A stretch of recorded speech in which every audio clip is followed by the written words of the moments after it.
ప్రశాంతమైన వాతావరణంలో అతనున్నాడు. ఏ పార్టీకి పోదామని అర్థం కాక లాస్ట్కి ఏదో గొడుగు కింద ఉండాలి కాబట్టి ఒక పార్టీలోకి పోయాడు. ఆ పార్టీలో పెట్టుకొని ఒక్కో రీల్ వేస్తుంటాడు. 10 రోజుల్లో నాకు ఎమ్మెల్సీ వస్తుంది, 10 రోజులు అయిపోయిన తర్వాత నాకు మంత్రి అయిపోతున్నా.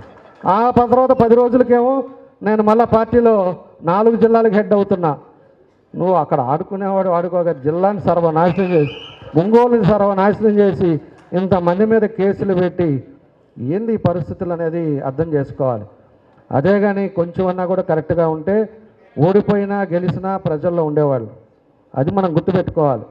5 సంవత్సరాలు ఇవాళ నేను మంత్రిగా ఉన్నాను, నేను ఎమ్మెల్యేగా ఉన్నానని విర్రవీగితే ఊరు వదిలిపెట్టి వెళ్ళే పరిస్థితులు, ఇవన్నీ కూడా ఒక లెసన్ అని చెప్పి కూడా ఆయన గురించి మాట్లాడాల్సి వచ్చి మాట్లాడుతున్నా. ఎందుకంటే మనం విమర్శించేది కాదు, విమర్శించడం వల్ల ఉపయోగం ఏముంది? చేసిన పాపాలకి 34,000 ఎగిరిపోయాడు. కాబట్టి ఆయన ఎందుకు రాలేకపోతున్నాడు అనేది ఆయన చేసిన తప్పులు, ఆయన చేసిన పనులు, ఆయన చేసిన దానివల్ల మహిళలను కొట్టించాడు. మన సీనియర్లు మనవాళ్ళు 2-3 మహిళలను కొట్టించావు, మళ్ళా మనవాళ్ళ మీద కేసులు పెట్టించావు. ఈ పాపాలన్నీ ఉరకనే పావు.